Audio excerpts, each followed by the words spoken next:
I will begin that. Um, Welcome all of you to this webinar series by Shamil Ahmedabad. As some of you would know, this was formerly known as Artists Unite Ahmedabad. This is a group of concerned citizens of Ahmedabad who would like to contribute in some sense to the city's political culture as well as artistic culture. In a sense, this is an intellectual endeavor. Before we went virtual in the sense of coming on webinars, we were also there on the streets protesting against CAA, against the clampdown in Kashmir, against NRC, so on. In fact, there is just cite one incident that the group was once doing a kind of a performance kind of a gathering where the police actually came to stop one of the performees because there was some reference to the prime minister. Um, in the last few weeks, of course, we have been doing this webinar series. There have been four sessions, one by Nivedita Menon, who of course does not need an introduction, one by Professor Chinmay Tumbe, who works in migration, and most recently we had one by Tahir Faraz, a brilliant scholar on Kashmir. Today, of course, we have Professor Christophe Jaffrelot, who of course again does not need an introduction. He will be speaking on the Indian government's policy response and also political response to the COVID-19 pandemic. I would not be introducing the subject here because it's quite clear. Rather, I'll try to give a brief introduction to Professor Zaffilo. Um, as some of you would already be familiar with his work through his frequent column in Indian Express, you would know that Christophe Jaffrelot is a political scientist dealing with contemporary South Asia, especially India, but also more recently Pakistan. His journey kind of began with his PhD thesis, which runs into, I think, 1800 pages on the Hindu nationalist movement and Indian politics, parts of which were later published in a very interesting study titled the same by Penguin, if I'm not wrong, in the early 1990s. Sometime in the early 2000s, he did kind of a magnum opus of his, was titled India's Silent Revolution, which looks at the rise of OBCs and also a few Dalit communities in North India's politics. The other very interesting study that he did is a co-edited book titled Muslims in Indian Cities, which looks at the patterns of marginalization of this community in over 10 cities of India. He teaches at the Sciences Po Paris, which has been his home institute for over 3 decades now, if I'm not wrong. Apart from that, he is a professor of Indian politics and sociology at King's College London, has been a global scholar at Princeton University, and has been, and I think still is, a non-resident fellow at Carnegie Endowment. His most recent book, in fact, it's yet to be released, will be on emergency with one of his students. And for those of you who are interested in studying Gujarat, I hope in a few years' time we'll also have his another book on Gujarat coming out, titled Saffron Modernity. I'll just mention two more facts before I hand it over to him. Uh, he has also won the Ramnath Goenka Award for Journalism, which is kind of a rare achievement for an academic. For this was for his commentaries on Swami Asimanand and Baba Ramdev, and most recently he has been elected a fellow member of the prestigious French Academy of Moral and Political Sciences. Before I hand it over to him, a few announcements. Please turn off your videos because we don't want more connectivity issues. Videos can cause them. And if you would like to be part of an email thread which we run for this for the group, you could put up your emails in the chat box. If you want to raise questions, of course, which Christophe will be addressing after his initial remarks, and I'll be moderating those questions, you can send in questions in the chat box. Yeah, with that, I hand it over to Christophe. Yeah. Thank you. Thank you very much, Sharik, for inviting me and also for the whole series of webinars. We have to maintain the momentum in spite of the lockdown and continue to interact intellectually. And that's clearly one of the best ways to do it. And I'm particularly pleased to see that among the participants are several friends and students of mine, including Sartak, Shrey, and Jiraj, who is following my classes every Tuesdays from Ahmedabad these days, and many others. Yeah, as you said, my presentation today will address the question of politics or policies. What do we need the most in the context of the COVID-19 crisis? The response is, of course, obvious, but it's particularly interesting to see how politics has been resilient in this context. And in fact, it's not so surprising because this crisis works as a catalyst in all kinds of domains across the world. Across the world, strong leaders become even more authoritarian. Minorities, which were already targeted, become scapegoats. There are trends which were already at work, which are somewhat amplified, intensified. And I'm not going to look at these two, not only or not primarily. I'm more interested in this question of the manner in which politics is somewhat gaining momentum at the expense of policies. And that was something we were already observing in the last few years in India. And that is, again, amplified in the context of this crisis. Now, this crisis doesn't bring anything new. It is just radicalizing the trends which were already at work. This decoupling of politics and policies, to my mind, in the case of India, coincide with, on one hand, the style of politics that prevails at the center, and on the other end, what we see at the state level. Politics at the center, policies in the states. Now that's an interesting question to ask, I think. And this contrast between the center and the states, therefore, is also exaggerating, intensifying, at least, a tension we saw before. Center-state relations were not at their best before, but they may become even more exacerbated. So that's the two parts I'm going to explore today, looking first at the Modi's style of politics, the way it has been magnified by the crisis, and then turning to the states and see how policies are implemented at the state level and what are the relations the states are now cultivating or try to maintain instead, rather, with the center. Well, if you look at some of the features, one of the mainstays of Modi's style of politics, you may well begin with the way power has been personalized, epitomized by one man. And that's not, again, something true only in India. In the context, especially of the present crisis, everywhere in the world, heads of state and government try to appear as the strong man that their societies need to face the challenge. So in India also, all the major relations relating to the handling of the crisis are announced by the Prime Minister himself, who is using direct visual mediums.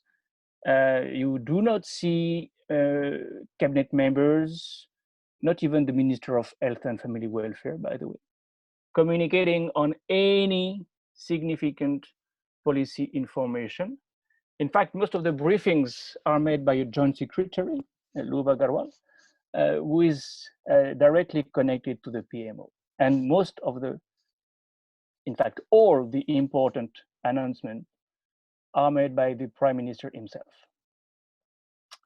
This modus operandum maintains an unmediated connection between the ruler and the ruled. And it's a one-way traffic because there is no press conference, no parliamentary debate. The space for questioning the handling of the crisis has shrunk. It was already, of course, limited, but it has further shrunk. You may think that this is normal, and you belong to a generation that has not known, most of you belong to a generation which has not known any other kind of politics, any other style of politics. But it's very interesting for those who remember the Manmohan Singh years to compare the situation today with the way Manmohan Singh, the Manmohan Singh government had handled the H1N1 virus crisis in 2009. That was not, of course, as bad as the present crisis, but still 1,800 people died and 20,000 had been infected at that time. So it wasn't a minor crisis either. Well, interestingly, at that time, Ghulam Nabi Azad was the face of the government, speaking to chief ministers and having additional face-to-face meetings with state health ministers. So you could have seen something different, but of course, I repeat, that was a different style of politics, a different way to relate to the citizens in particular. Well, not only the style means that Narendra Modi monopolizes communication, but the content of the addresses to the nation that he has given at least three, you can say, addresses to the nation. I don't know how we can characterize these speeches otherwise. These three ones were very interesting because they were not about policies. Nothing about the financial package, nothing about the economic impact of the lockdown. They were political speeches, reflecting the second feature of Modi's style of politics, the populist way, his populist way to relate to the people. So, in addition to the personalization of politics, I will now turn to the second mainstay feature of this political style, the populist style, that relies on emotions. Fear, anger, pride. These are the emotions which have been manipulated by the mastermind that Narendra Modi is in this domain. And that arcs back to the Gujarat years, of course. In 2016, during the demonetization phase, the citizen had been requested to make sacrifices to eradicate black money, the black money of the corrupt wealthy lot. And that was a strong emotion that was instrumentalized, sacrifice at that time. More recently, in the context of this COVID-19 crisis, the people's curfew imposed by the people, in Modi's own words, were similar in scope, because again, it demanded from the people sacrifices. To serve the country, it was, I quote, in service to the nation. But this kind of goals is intended to transform the nation into what the anthropologist Victor Turner called a communitas, a group sharing the feeling of forming a wall in fusion. And that's something you can decipher from the Tali Bajna, clap your hands, clang your vessels, or the Diya Jalao, Mombati Jalao, light earthen lamps, light candles, That's the content of these addresses. I mean, it's not only about that, it's long, in fact. These addresses are long, much longer. But still, what matters the most is this sense of using relatable positions to relate emotionally to the people. That's why these addresses are not policy oriented, but political. But this populism has to be qualified. Now, Modi's populism belongs to a subcategory of this ism, a subcategory that has been very well studied by Professor Germani in the 70s, national populism. A political style that focuses on that part of the people that is made of the sons of the soil, the majority. And that's why it is known as majoritarian politics or Hindutva politics. So Modi's references in his speeches are all focusing on the Hindu cultural and religious traditions. In his very recent speech in Varanasi, for instance, he did not hesitate to use gods and epics to represent the collective fight against the spread of the disease, again in emotionally relatable terms. And I'm going to cite a quote that you will read very soon in an op-ed I have co-authored with my former student and now co-author Jean-Thomas Martelly, that should appear in the Indian Express very soon. That's translated from Hindi, and it's an interesting paragraph, again, from this speech in Varanasi. Friends, remember, the war of Mahabharat was won in 18 days. Today, the war that the whole country is waging against Corona is going to take 21 days. Our efforts is that this should be won in 21 days.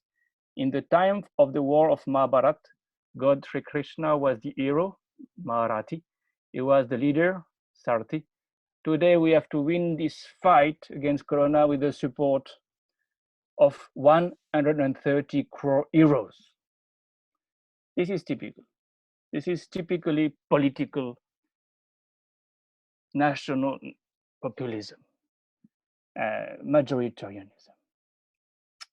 But a very interesting aspect of Modi's style there and in other speeches is the multiplicity of readings that his speeches offer. You know, if you approach these speeches literally, they may sound constructive, optimistic, but when you associate the content of his governance to these speeches, then they consistently prompt communal interpretations. I'm not going to enter into that, but you see what I mean by that, and you see how that documents what I call the national populist style of Narendra Modi. So we have in these speeches, in this style, in all the occasions when Narendra Modi spoke about the COVID-19, we have clear reassessments of what was there already, what was his style of politics, and very little on policies there.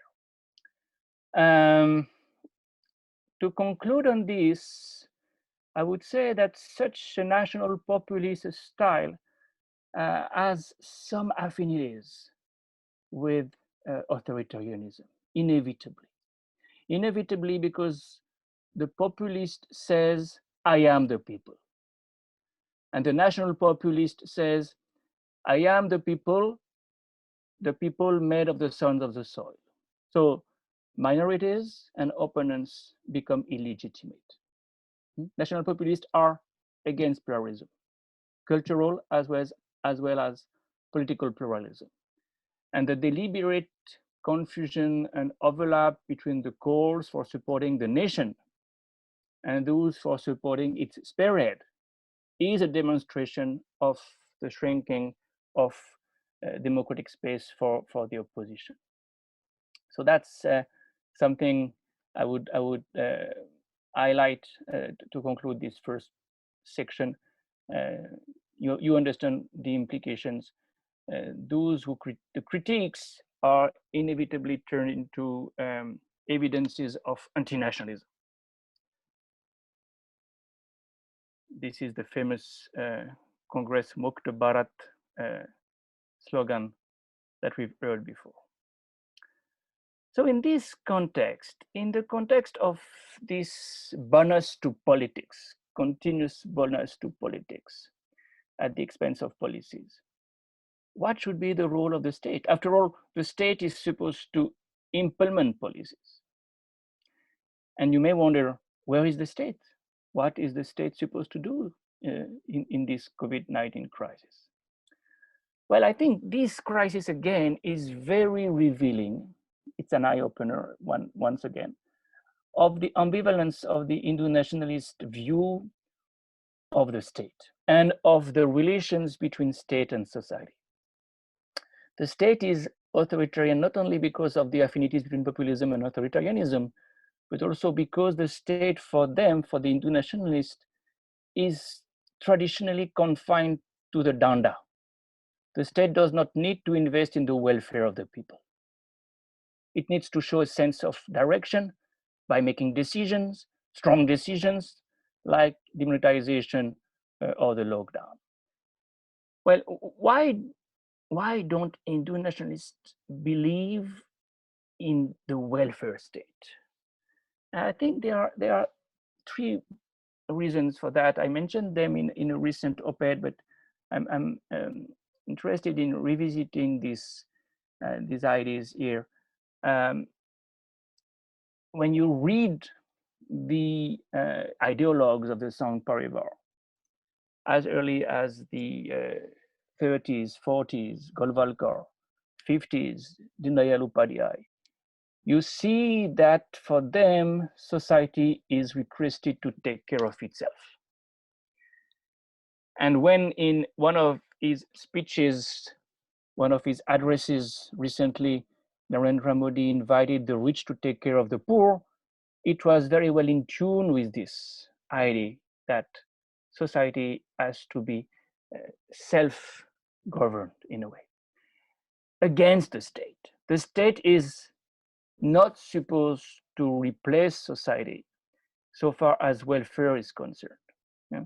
And Dindayal Upadhyay criticized the Nehruvian state building pattern repeatedly in the name of the manner in which society should prevail over the state. And of course, the Sangh Parivar, including Seva Bharati, has developed social welfare-oriented activities in this very perspective, pretending that charities, social work could make the state redundant. The state, and that's in a way a very American way to look at things. The state is not good. The state does not represent a positive instrument for society. Society has to be on itself. Well, of course, it's not because of the individualistic ways and views that you find on the American way. It's much more because of the resilience of collective, ascriptive identities, including caste. But that's one. That's one reason why the welfare is not supposed to be, the welfare of society is not supposed to be taken care of by the state. And the state comes next to society. But society has to take care of itself also because it has to be self-regulated. It does not need the state. It should not need the state for being regulated. So you find again references to this view in Modi's recent speeches when he says the Janta curfew It means the curfew that society, that people, Janta, is imposing upon itself, as if it was self-regulation. But self-regulation can also mean self-policing. And you saw that in the practices of naming and shaming that the UP government has initiated recently to expose the anti-CA activists. But you see this also in the rise of vigilante groups, which are in charge of the lockdown sometimes today, along with is not only the one institution that will develop welfare, it will also take care of the danda next to the state, parallel to the state.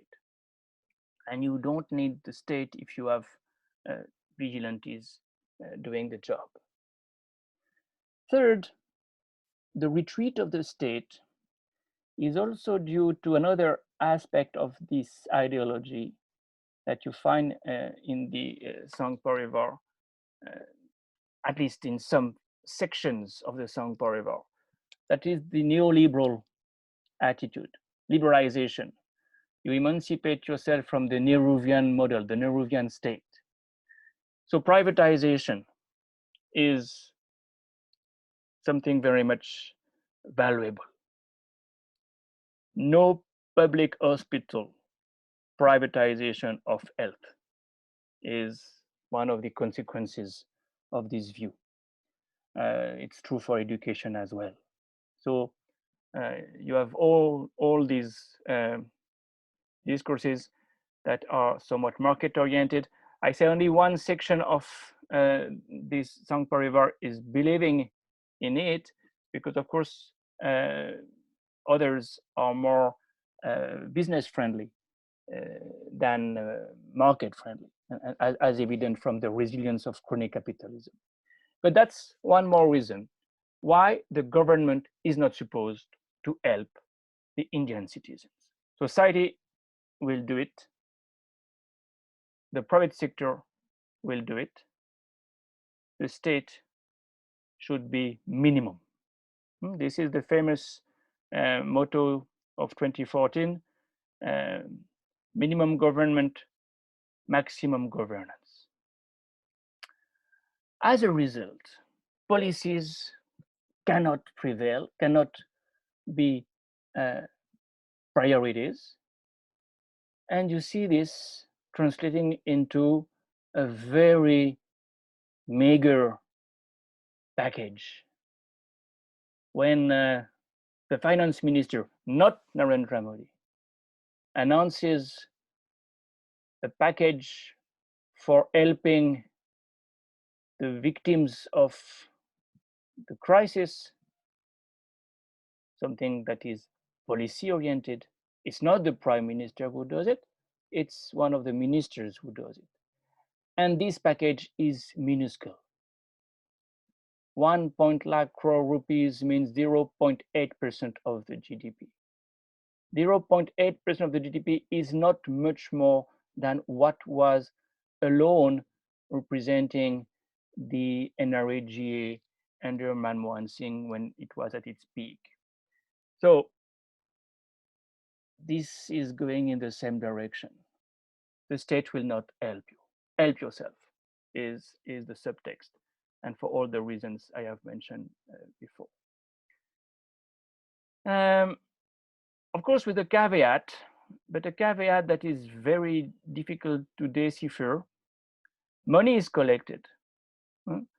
The PM Citizen Assistance and Relief in Emergency Situations, PM CARES, is initiated for collecting money, supposedly for helping those who need financial support.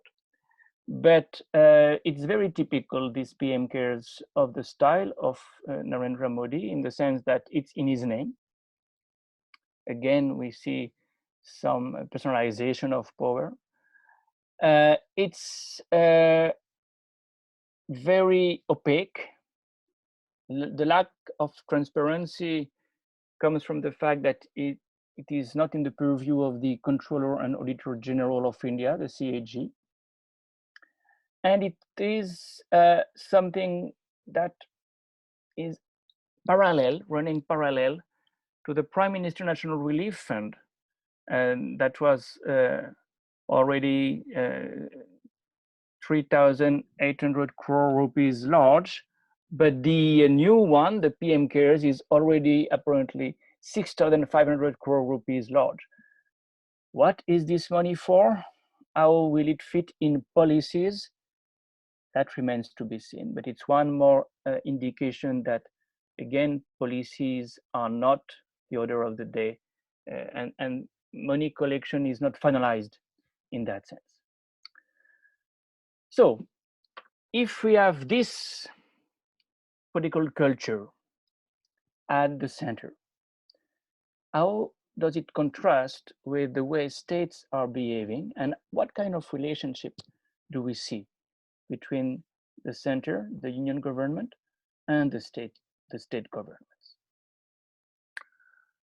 Well, what we do see very often is the center making recommendations to the state, but not giving the states proportional additional resources for implementing these recommendations. For instance, Ministry of Home Affairs issues advisories to all states and union territories from time to time. On March 27, for instance, it directed the states to provide support to migrant labor, industrial workers, and those of the unorganized sector who had been impacted by the lockdown that had been decided without consulting the states. But how will they finance these additional tasks? That's not something the center says. So the states have to do the job.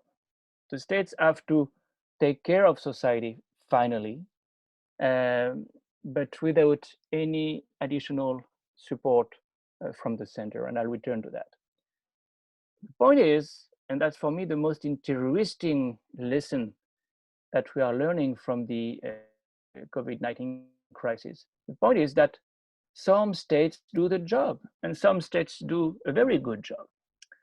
And they do more than implementing the decisions of the center. Of course, they have to adjust to what the center decides, including the lockdown. But some states had decided some lockdown before Modi announced it. And in fact, it would be very interesting to see whether he did not have to announce it because others had already started it. The states of Kerala, Orissa, Delhi, Maharashtra had already announced some lockdown before Narendra Modi announced it on 24th of March. So states took initiatives, implemented their own policies. And not only that, but they also announced very substantial relief packages, even before the center announced its own. And Kerala is a case in point there. Kerala has rolled out a comprehensive 20,000 crore rupees economic package even before the center declared the lockdown.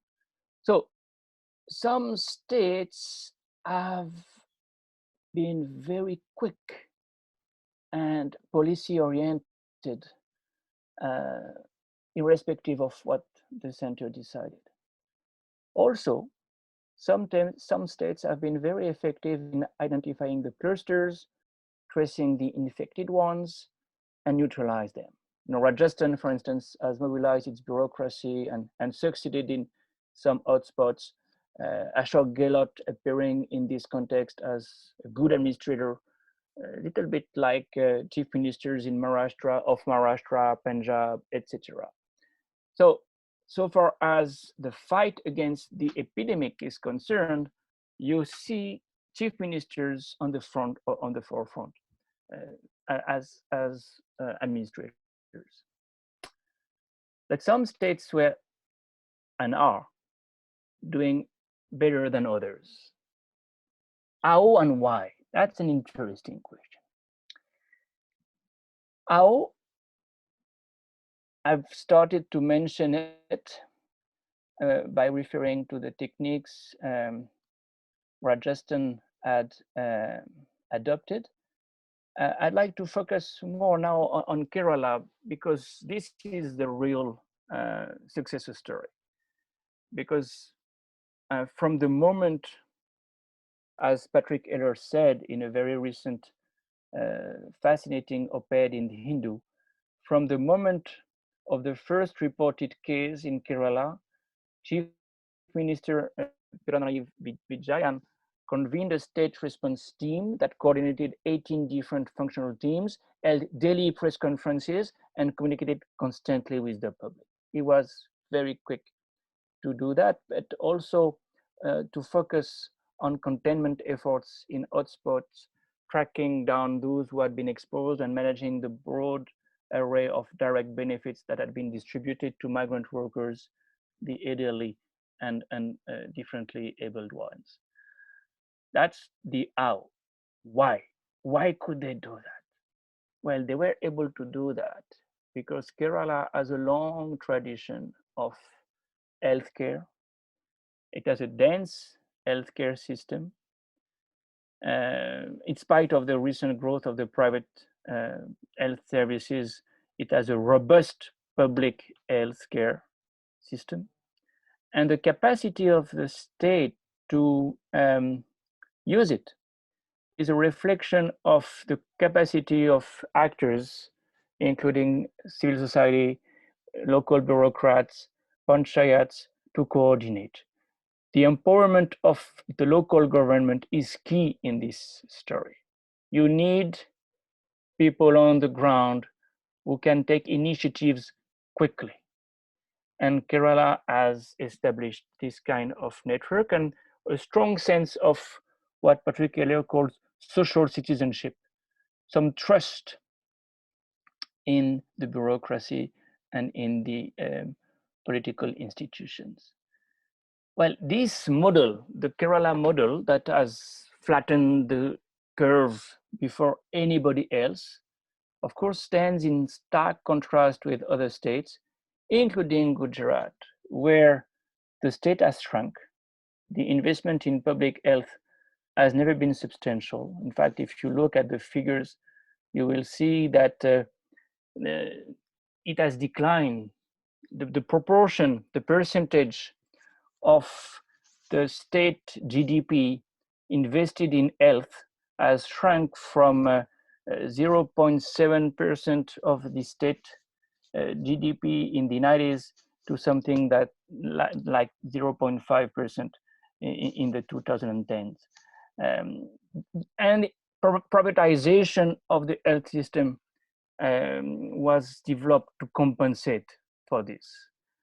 Clearly, there was a need for health services, but it had not to be public; it had to be private. That's how things developed. Privatization is there everywhere, but in a state like Kerala, clearly the public health system remained more resilient.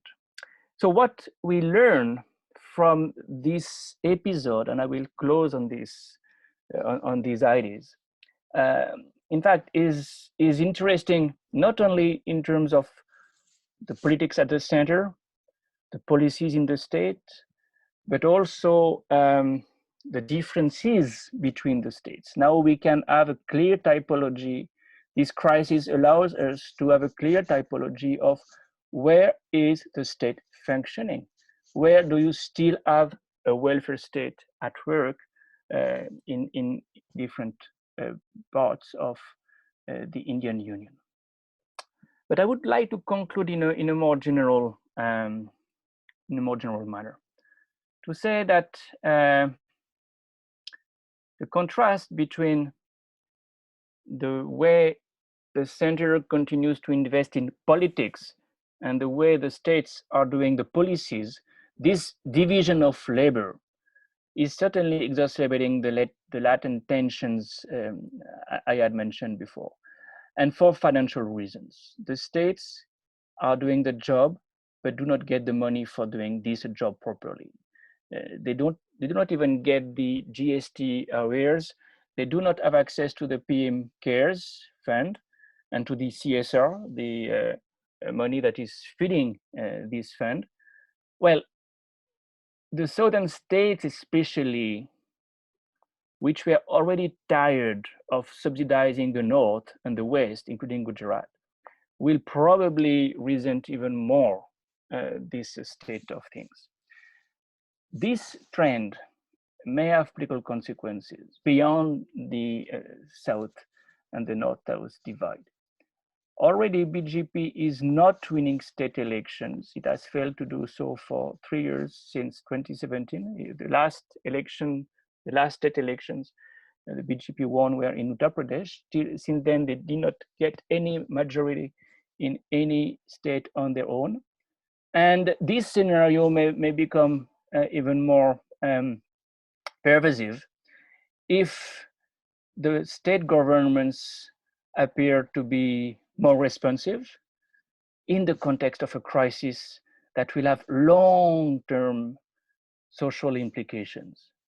So if the state governments are seen as protecting the citizens, or where the state governments are seen as protecting the citizens, they will probably benefit more. And interestingly, BJP ruled states are not doing as well as opposition ruled states these days. If you look at the situation in the north, the Indie belt, where the BJP ruled states are in the larger numbers.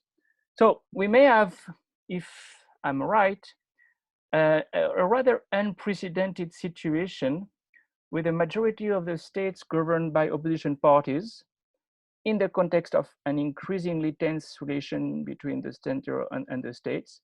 And in fact, the, the brand of federalism that India has invented may be redefined.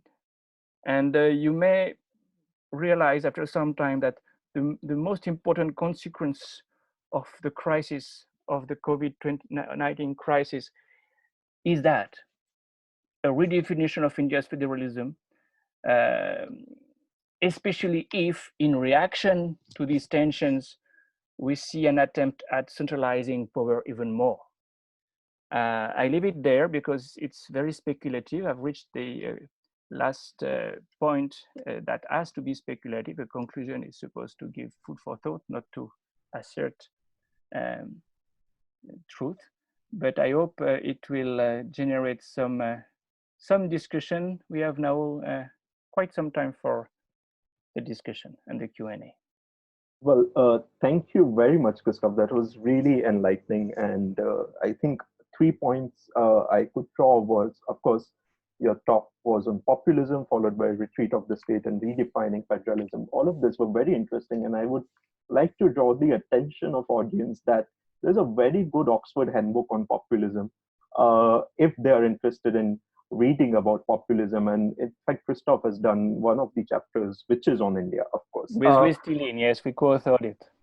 Yes, with Louis Tillin. Before I get the questions from the audience, and I have quite a few, I have a two-part question to you, Christophe, which is that when you spoke about the retreat of the state, it was a very interesting point, especially in relation to the Hindutva ideology. And I was wondering, and this is the first part, which is that in 1980, when BJP is formed, and I think even till date, one of its objective is Gandhian socialism and positive secularism, right? So how closely does this idea of letting the society be and letting the rich, and that would mean also the Banyas and Brahmins, take care of the poor, related to this idea of Gandhian trusteeship, or what they call Gandhian socialism? That's the first part. And the second part, which is that how do the Hindutva ideologues justify the control over the state while they are retreating from the state? Like, so for example, you have to control free speech, you have to control thoughts of people, you have to control institutions, judiciary, universities, especially the socio-cultural institutions, so to speak. So at one time, you see this retreat of the state in managing the welfare of the vulnerable communities, while you see the increasing burden on the state and its capacities and its institutions to control the thoughts and processes of people. So how would you answer this two-part question? No, these are very good questions, Sharik. On the first one, yes, there are affinities between the Hindu nationalists and Gandhi, so far as this idea of the minimal state is concerned. You know, Gandhi was also very much opposed to a state that would control life, and he wanted, as you know, that the village remained the basic unit of India. These affinities, by the way, in 1980, when the BJP is created, had been very much emphasized within the context of the Janata Party government, because Moraji Desai and other conservative, you can say, veteran Gandhians shared these views. And that's why the right wing of Congress had always shared values with the Sangh Parivar, and that's why some of them crossed over. By the way, many of them from Gujarat.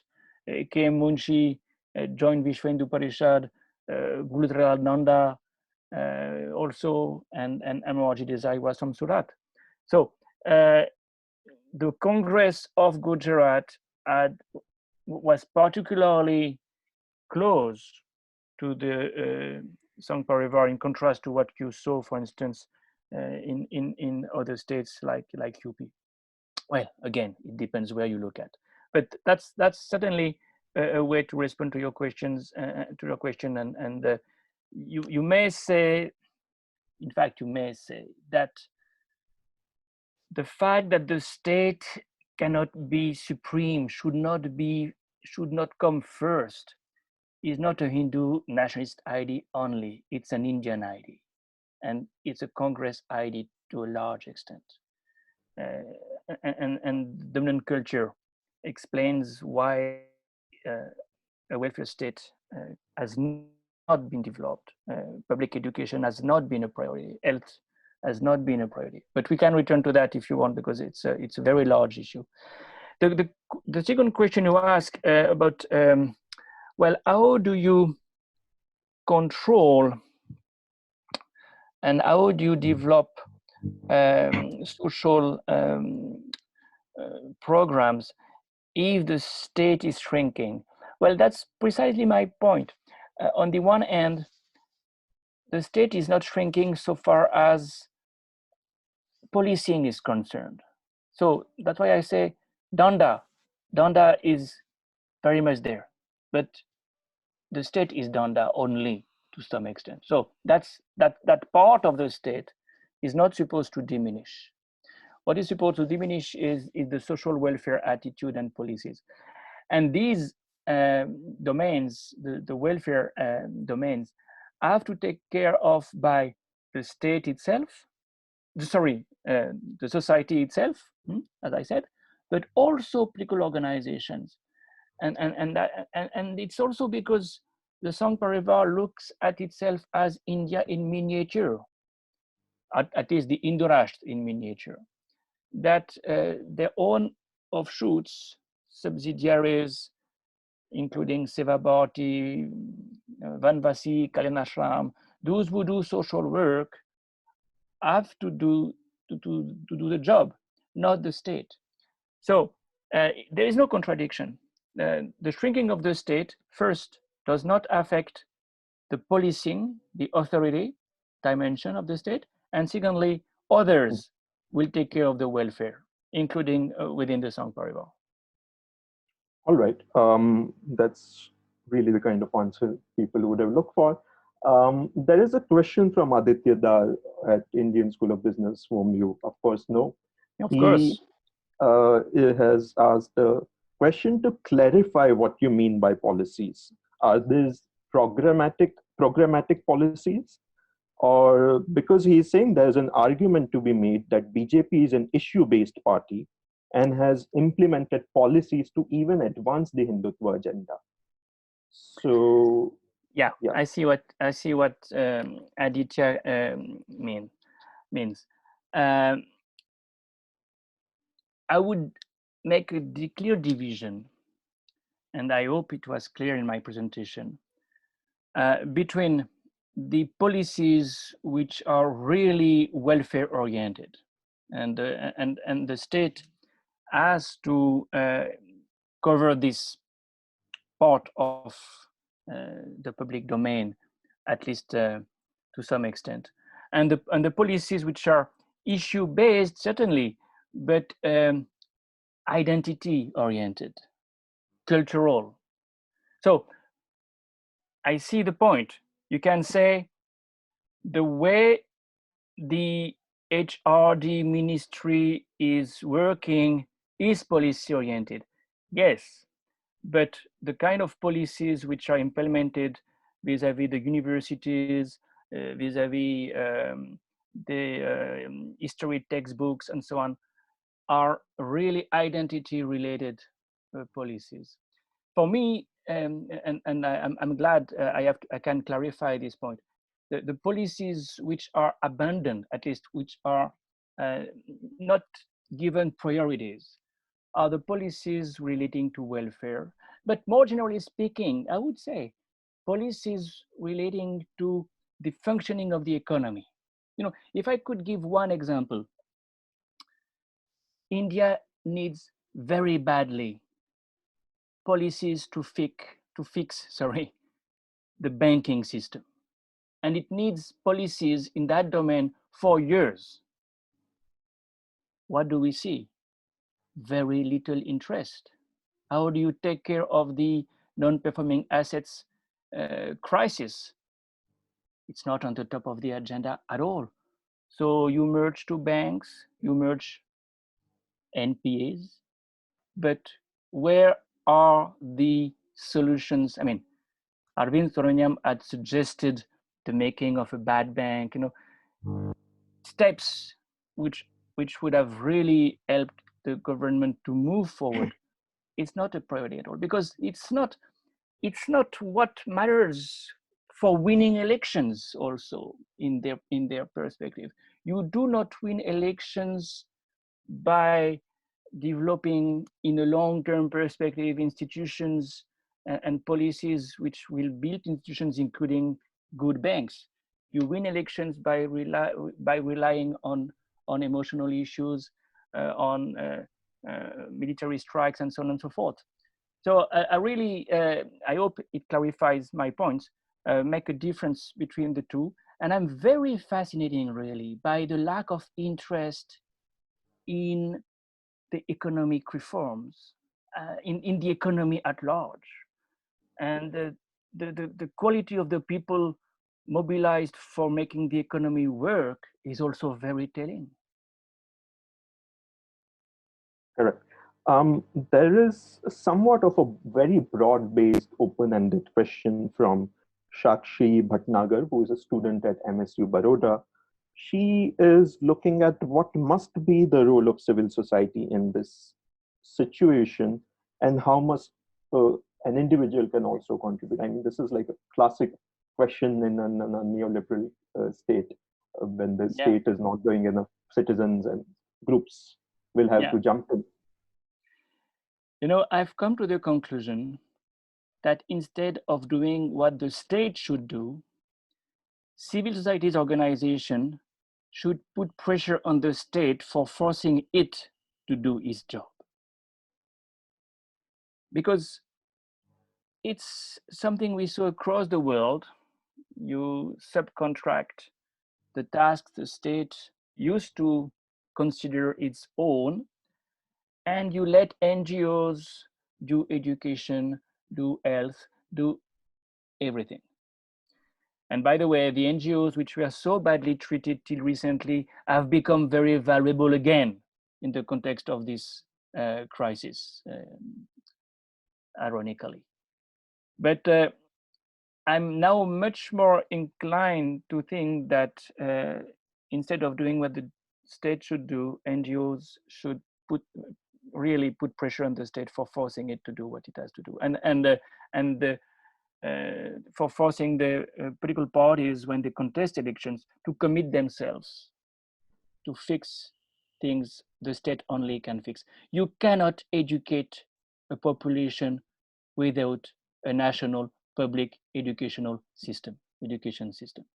You cannot give access to health services without a national public health system. No country, including the US, by the way, have succeeded in doing it. And this crisis, again, is an eye-opener. The countries which have maintained a resilient public health system resist the crisis in a much better manner. Look at Germany, look at so many other countries. And a country like the US, which has let privatization become the order of the day for public health, creates a big divide. But the divide is also artificial, because an epidemic affects also the rich. And it's not because you can afford to go to the hospital that you can be safe.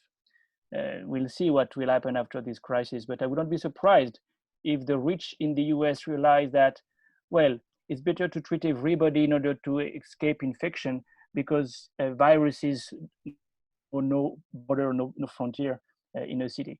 So we may see a return of the state in the garb, mostly in the garb of public health services. Let's see. That's my hunch. In fact, Prime Minister Modi also said that virus does not discriminate, which is like really coming from the But top. that he says only after the Middle East people reacted. Huh? Yeah, of course, and you did an op-ed on that yesterday.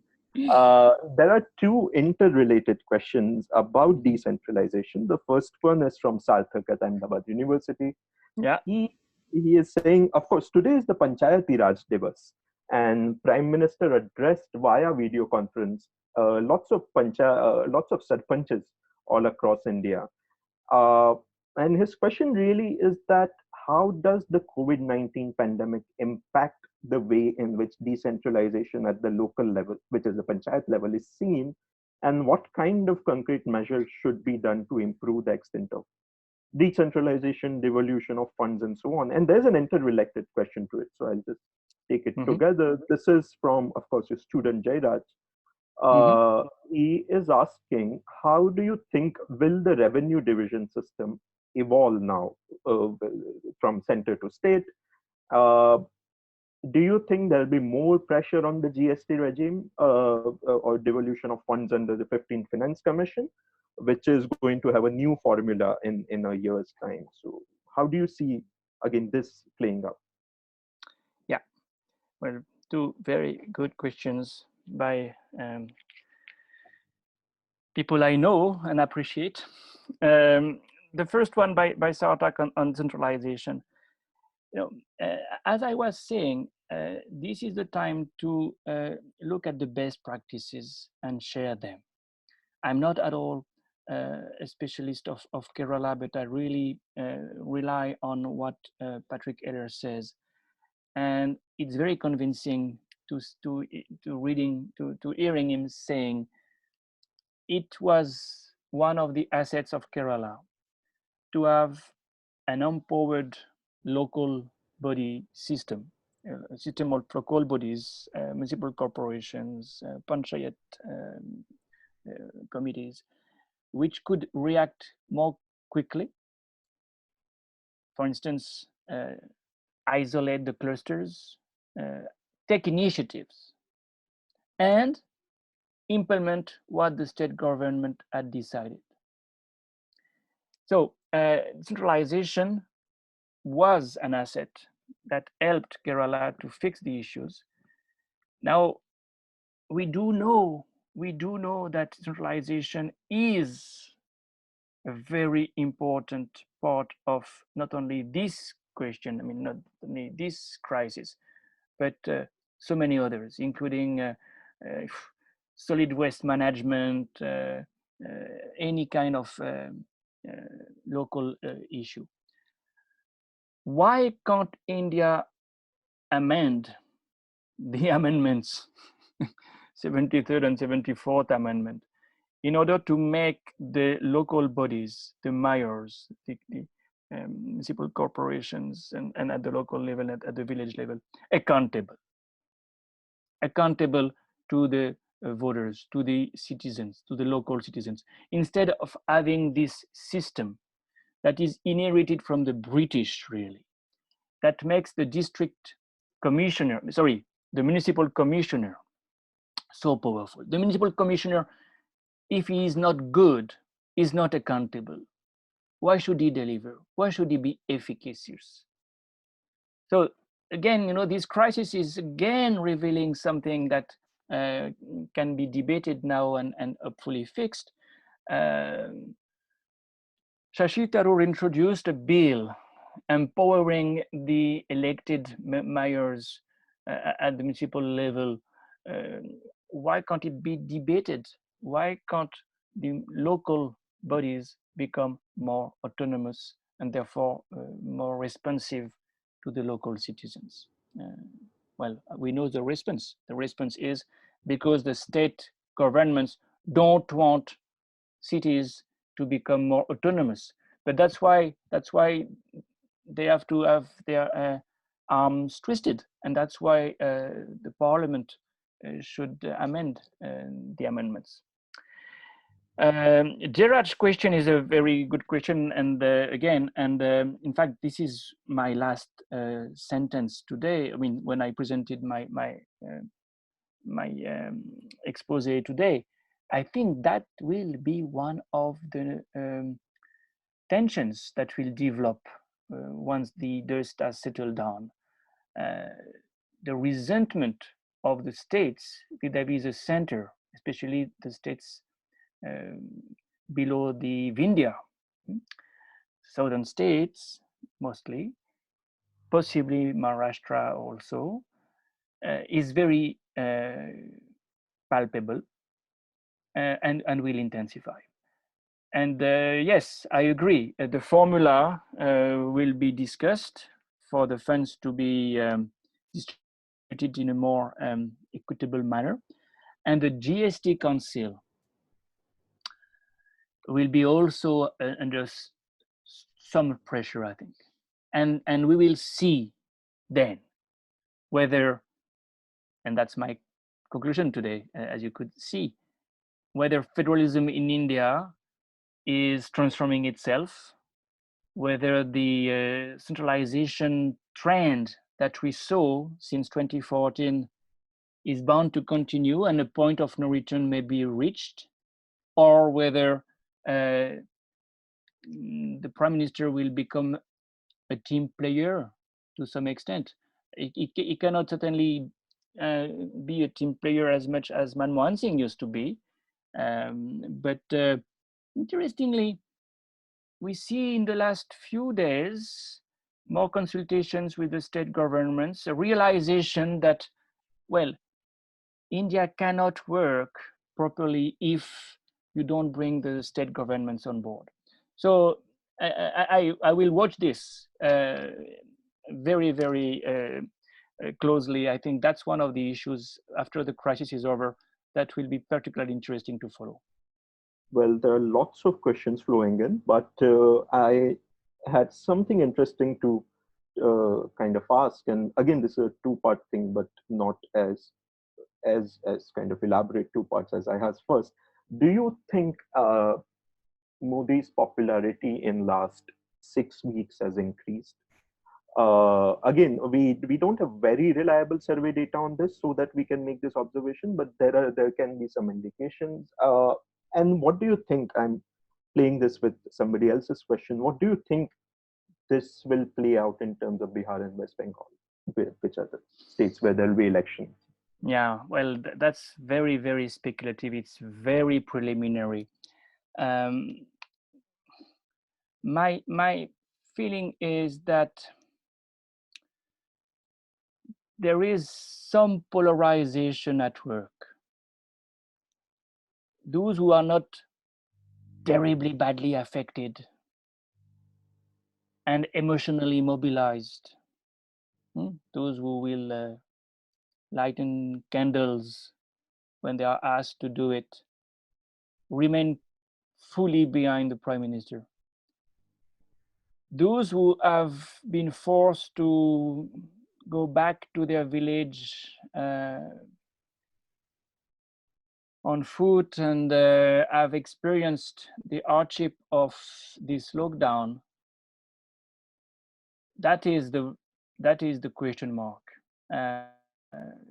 Because we may see, because of poverty, because of real poverty, and this poverty will not go away if the crisis continues, and it may continue. So we may see socioeconomic issues re-emerging as prominent issues at the expense of identity politics. This competition between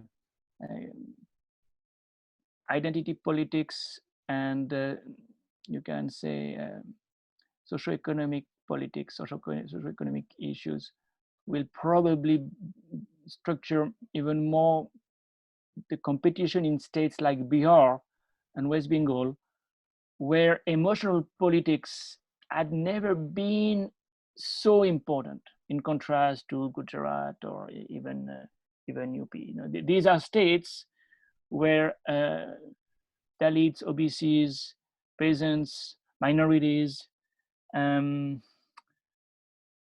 very important. So yeah, we will have an interesting series of elections again in the coming month. Though it seems that they may have to be delayed actually. Yes, for good reasons. For good reasons. Let's see.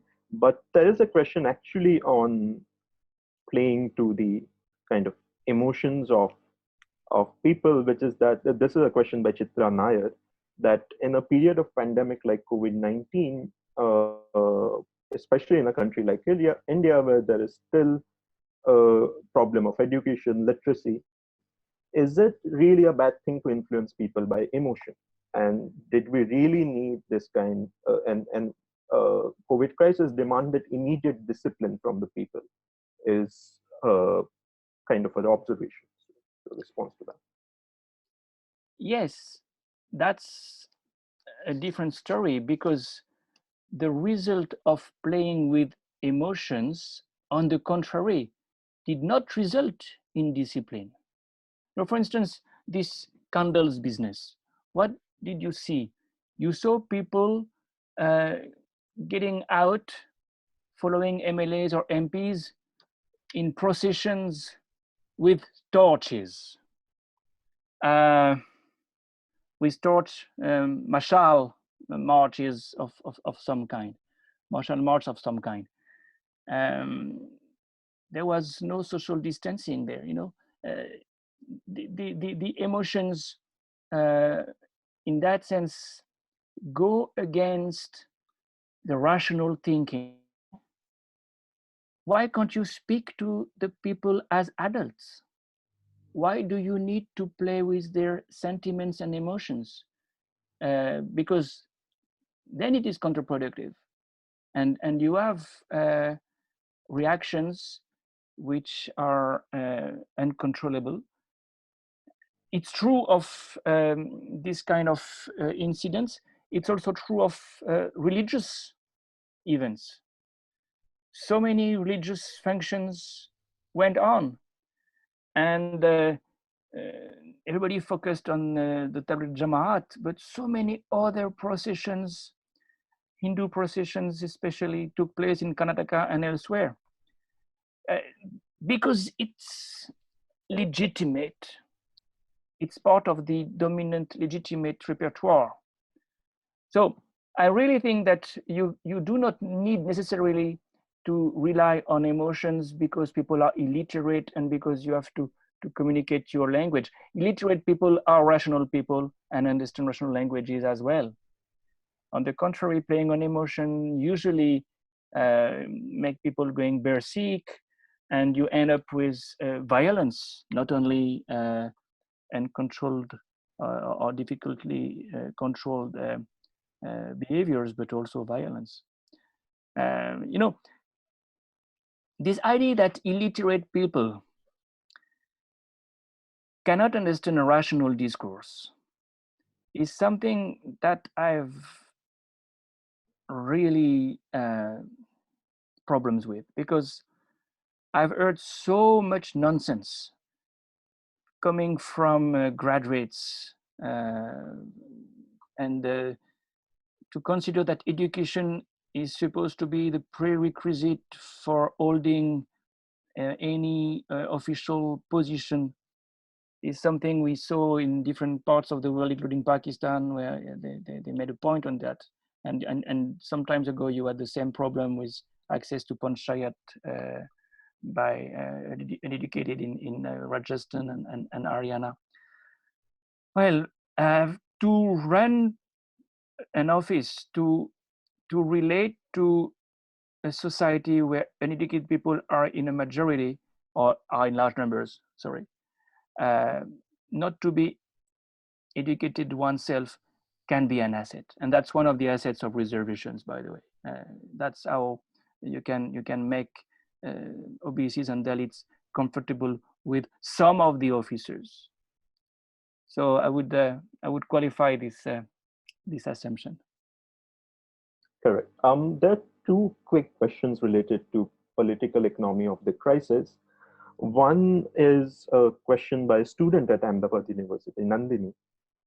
She is asking about how is the center and state responding to MSMEs, which are a big part of the economy of India. That's one. And there's another student from Canada, Karan, who is asking about the impact of the crisis on an already distressed class of people, the Indian farmer. And I would add not just the Indian farmer, because farmer generally classifies somebody who holds a land. I would add also the landless laborers working in the agrarian fields, which is also quite important to look at. Yeah, the line was not very good, Sharik. So can you repeat the question of the Canadian student? Yeah. He wanted to look at the anticipated impact of the crisis on already distressed farmers. Okay, all right. Yeah. You know, that's these two questions are of course very important, and arc back to the problems we have with the relief package. This relief package is not sufficient precisely for these categories. The MSMEs, the informal sector. You know, informal sector people are representing 80% of the workforce. MSMEs employ 40% of the workforce. They should be supported in priority. And here again, you have a very revealing attitude. On the one hand, the state says, well, we may lift the lockdown, enterprises will be in a position to work again, but if one of the workers is infected, then the owner of the company will be charge sheeted. And of course, it's an uproar, people protest, and they have to withdraw this. But it's very revealing. Instead of helping the enterprises, punishment, the danda again, is the first thing that is activated. Now, of course, we understand also why they do not do more for the MSMEs. There is no money. And there is no money because for the last many years, as I was saying, the bank's problem has not been fixed. The fiscal deficit has increased. In fact, if you add everything, the state deficits, the PSUs, and of course the centers deficit, you are beyond 10% of the GDP today. So there is no fiscal discipline instead of so many discourses and speeches. There is no reform of the banking system. And therefore there is no money. The only way, I think, would be to accept, like so many other countries, to run into heavy debt, to turn to the multilateral lenders. Already the World Bank has given $1 billion. In other words, recognize that India cannot be on its own in this very particular crisis that will affect so many people for so long. So what I've just said, by the way, applies to some extent to the other question, but to be more specific about the distressed farmers and the landless farmers, which are two categories. In fact, we need to disaggregate the Kisans. We keep saying Kisans as if it was an homogeneous group. There is, of course, there are a lot of differences between the landless peasants and those who have something to sell, who have some land and therefore something to sell. Incidentally, the landless peasants, which is an oxymoron, are probably more numerous than the others nowadays. But they'll be affected in different ways. The first ones, those who have something to sell, are very badly affected today because first, the supply chain has been broken and they can't have access to the marketplaces. That's what the state governments have to fix now to make these supply chains working again. So marketplaces, trucks, which are blocked between two states. This is a very important priority. And secondly, these farmers are also badly affected because in some states, they don't have the manpower for harvesting the crops. And here you realize that migrant workers are not only migrant workers who go to the cities. You have many migrant workers who go to Punjab, to even, of course, Gujarat, for harvesting everything, including cotton. So manpower is a problem. And that's something probably only the center could fix, because many states have to coordinate, have to be coordinated. By the way, this is where the Planning Commission of yesterday was so useful. That was the forum in which you could fix these kind of issues. And Niti Aayog is not in a position to do this. It's a different animal.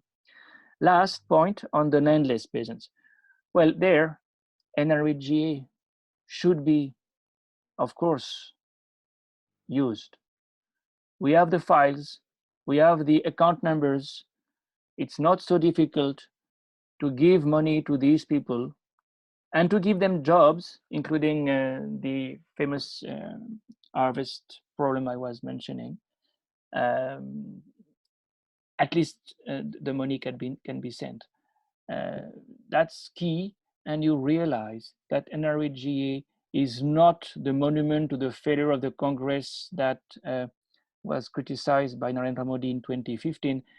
NREGA is key for the survival of millions of landless workers. So that's, for me, the way the money that has to be borrowed from others can be used. Correct. And I would just add, and I think you'll agree, also the Food Security Act, which now they're kind of relying on. They're providing the same kind of provisions for food security, which are already there in the law, right? Oh, the laws are there, the RTI, the right to education, the right to food, all the laws are there. Yeah. The very interesting question, again, somewhat about federalism, again, from a friend and your student, Vignesh. How do the opposition parties should go about negotiating with the center and reconcile the limitations vis-a-vis the voters? So he's thinking about a state like Jharkhand, which does not have a robust governance structure. How would it actually go about negotiating it? Because it is cramped in its own capacity, while you still want to pressurize the center in saying that, well, keep away or give us more funds and something of that sort. Yeah. Well, Vignesh, when I mentioned in my conclusion that one of the main issues in the future will precisely be this center state relation issue. That's what I have also at the back of my mind. We may see opposition parties at the helm of state governments which have not been spared by the center. And many of them have been at the receiving end. Kerala, Tamil Nadu, of course, Congress ruled states, especially after what happened in Madhya Pradesh in the middle of the COVID-19 crisis. Then we may see them, Shiv Sena, of course, joining hands in order to maximize their bargaining capacity. And that's why we may be in a very exceptional situation when the center will be facing a very large number of states run by opponents and opponents who are openly opposing the center. Mamata Banerjee, of course, in West Bengal. It's interesting because the trend was in the other direction. No, we had seen opponents supporting the BJP in parliament. No, the abolition of Article 8370 would have never been possible if BJD and others had not supported BJP.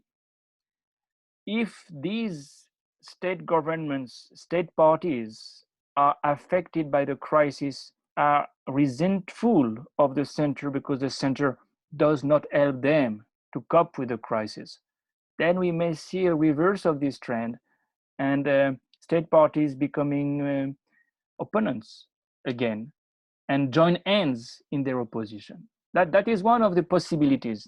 That's why I said one of the things to watch now is how will federalism transform itself in India in the coming month.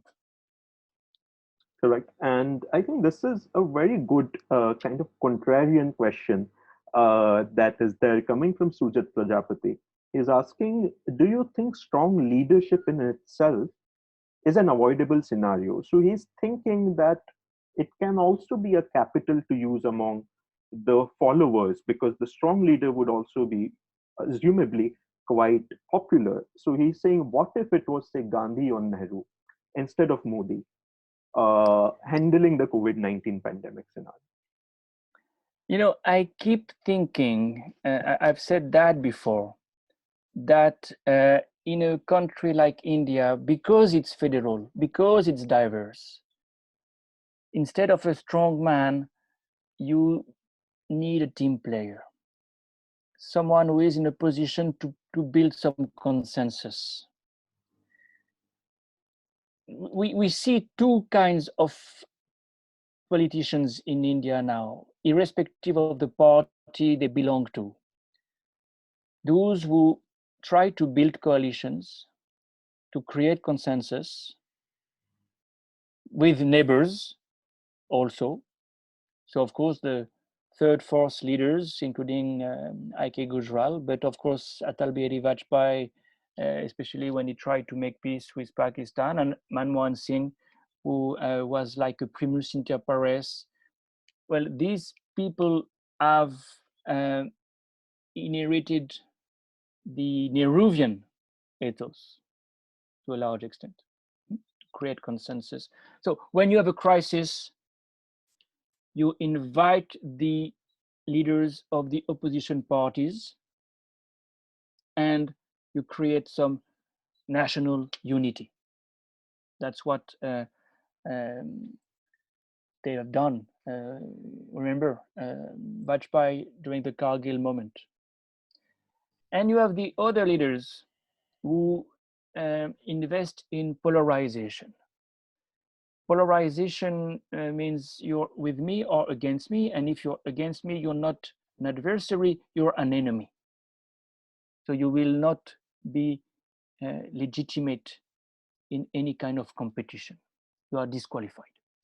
And that's the repertoire you find with Indira Gandhi in the 70s, and even after in the 80s, when they used president's rule repeatedly for dislodging opponents from power, and of course Narendra Modi.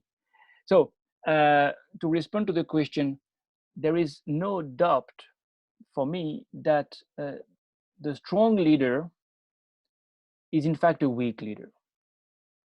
And the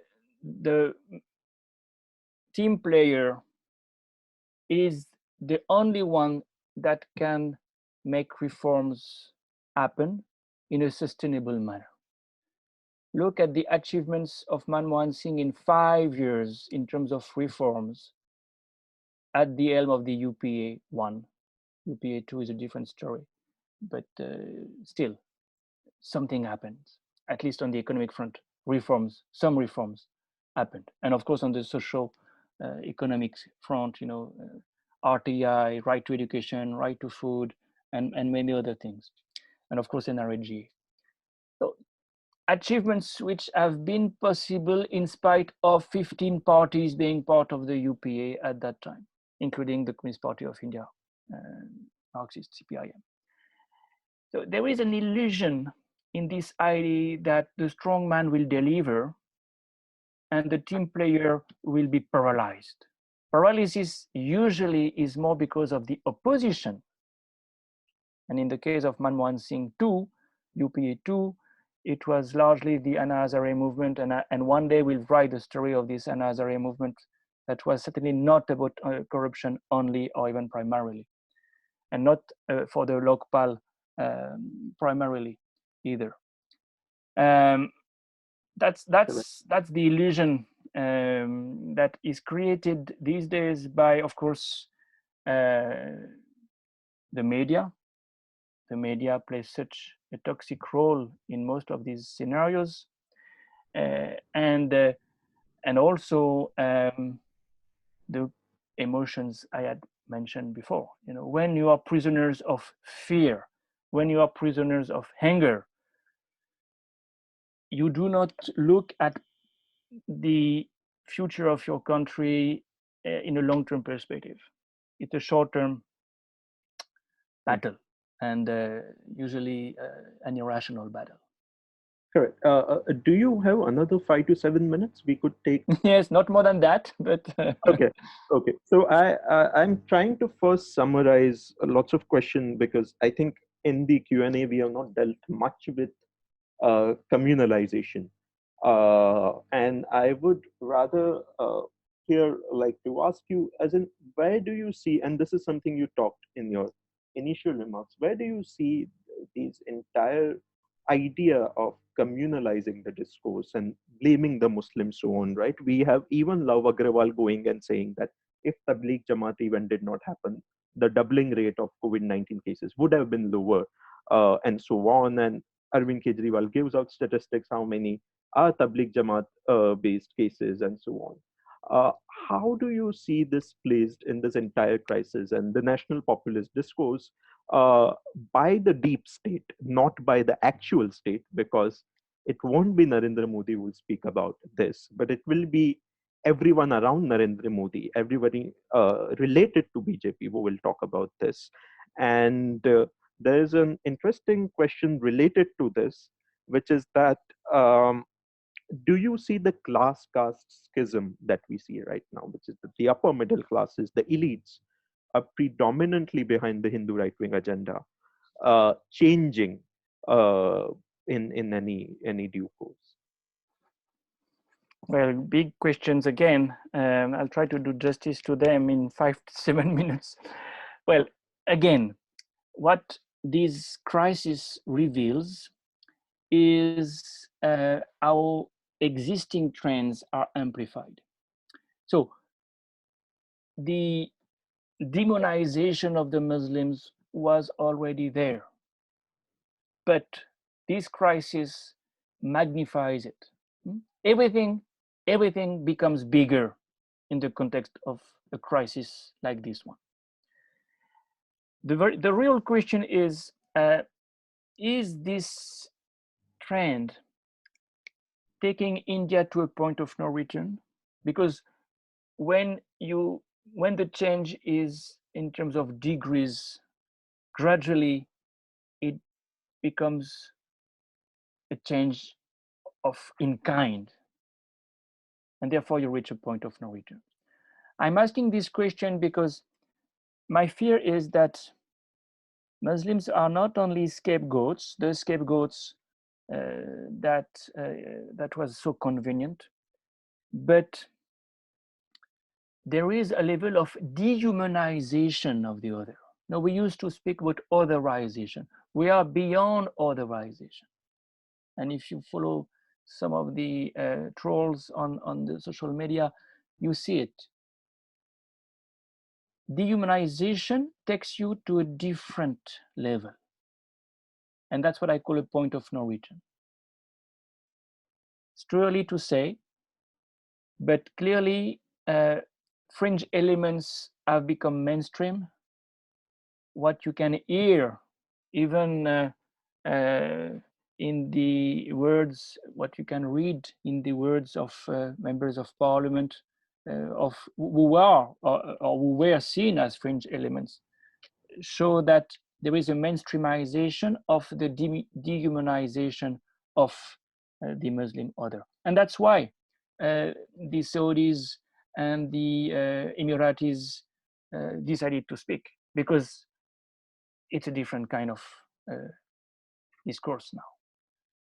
Whether it will be rewinded or whether it will be the new normal, that's something we will see after this crisis is over. But it has to do with the other question, in fact, because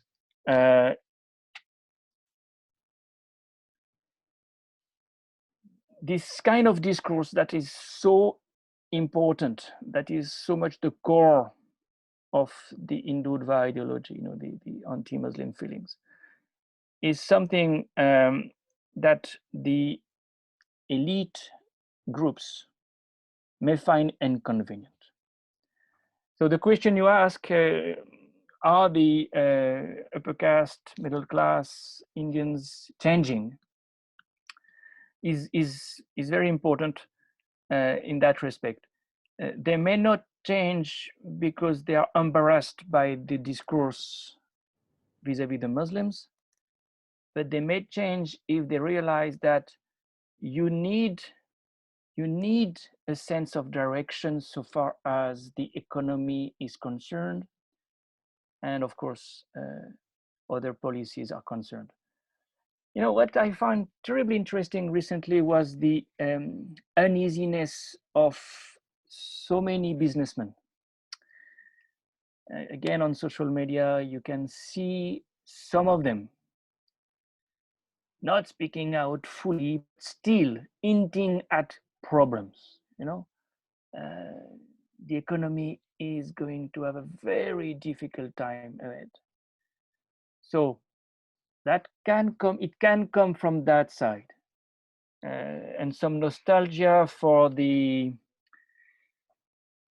policies of Manmohan Singh may resurface at last, and history will at last be kinder to him, maybe. Yeah. Since you addressed that in 4 minutes, can we have one last Okay. question? Okay, last one. Okay. This is actually from somebody you know, Fatima Sayyed at MSU. She is asking that what will be the impact of the what you call just now called the dehumanization of Muslims on gated Muslims, and this is of course two of us collaborate on and research on, and this is interesting in that sense that what will the government have this implication of this dehumanization will be on gated communities such as Muslims, and I would also add Dalits, because the discourse on untouchability has really increased in last 2 months because of this idea of social distancing. And she has an interrelated query, which other people also had. You wrote about the backlash from the international communities, especially the Islamic countries. And there is a discourse that with the rise of Narendra Modi, India's soft power has increased. And its impact or its influence in foreign affairs has increased all across the world. What do you think is happening over there? You're very good, Sharik. There is not one but two questions there. Ultimately, I'm your student. That's fair enough. No, the first one indeed is key. Again, we can only speculate, but the impact on those who have been designated as scapegoats can be, let's withdraw in our shell, let's insulate ourselves, and that's also why when some office bearers of the state, including health services, visit Muslim neighborhoods, uh, there is this kind of rejection of the outside world that they represent. So this is a trend that we've seen before. Again, nothing new, just one more step, but a big step in the same direction. Ghettoization, but ghettoization not only in physical terms, but also in, you can say, mental terms. That's one possibility. Plus, especially if the Middle Eastern countries are now more helpful, sorry, uh, a way to relate to transnational supporters, and that is of course a vicious cycle, because then you lay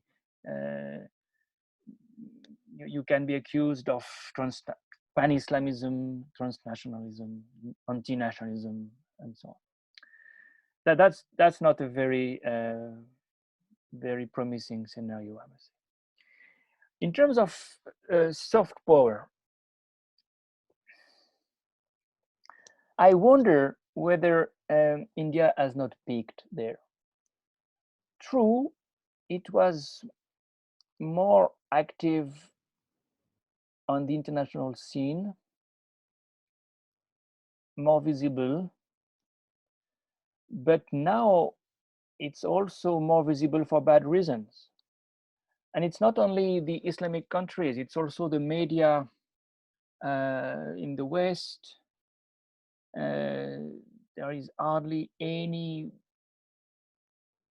important, prestigious American or British newspapers fully supportive of the Modi government.